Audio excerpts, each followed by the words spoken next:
สบายดีท่านผู้ชมวันนี้เรามากินหมึกนวดบ่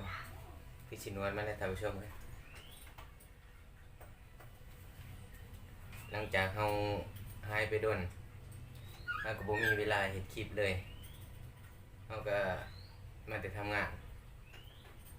หยุด2 วันท่านผู้ชมโอ้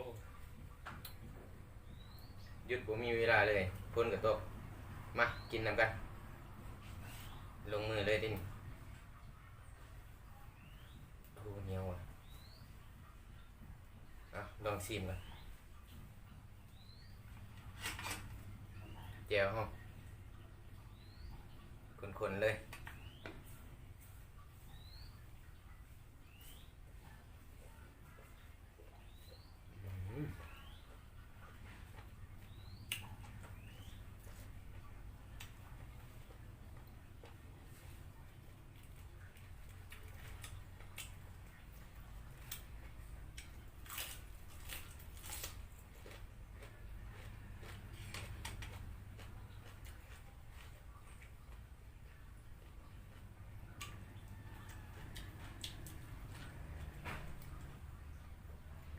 นึ่งเอาท่านผู้ชม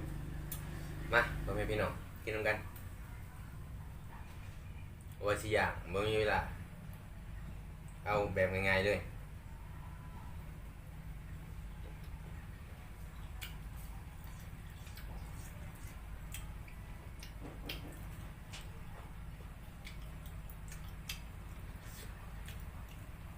นวดน้ำจิ้มทำเอง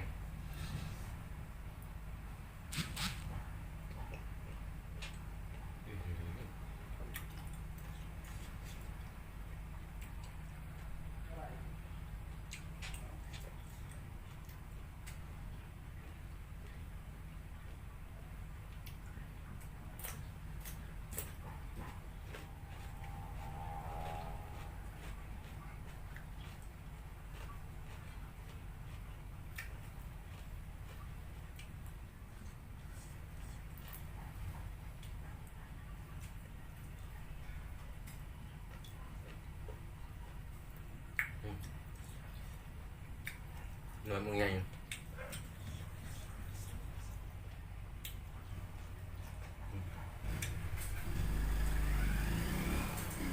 โอ้โห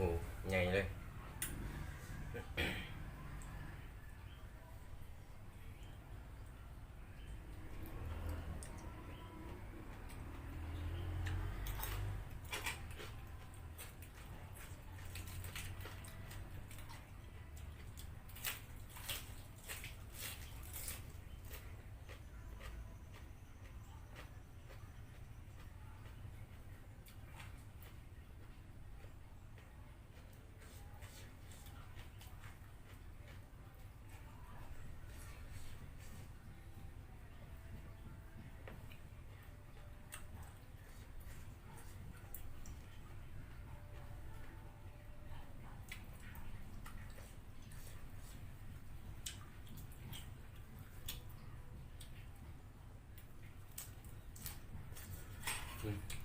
ท่านผู้ชม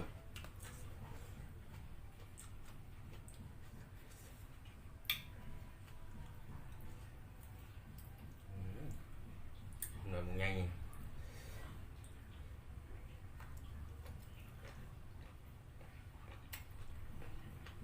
ช่วงนี้ฝนตกโอ้นนทบุรีฝนตกชุดหน่อยเลยไปใช้กับอะไร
มีหมูแต่งแกมเผ็ด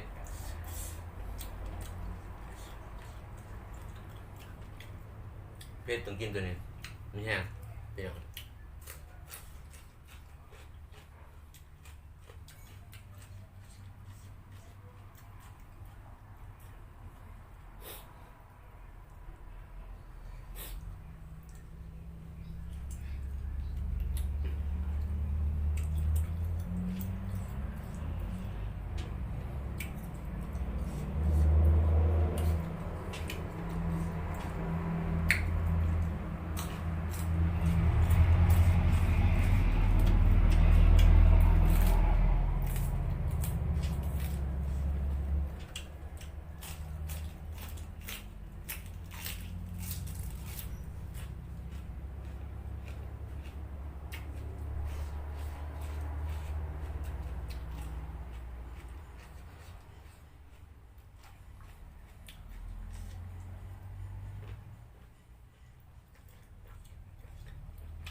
กินผู้เดียวนี่มึงเบิดได้ทำผู้ชมมั้ยมึงมันใหญ่โพดหนวดเดียวนี่ก็บ่เบิดแหละ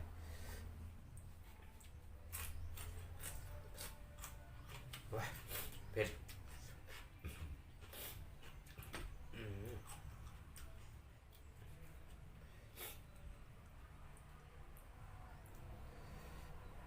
หนวดมันใหญ่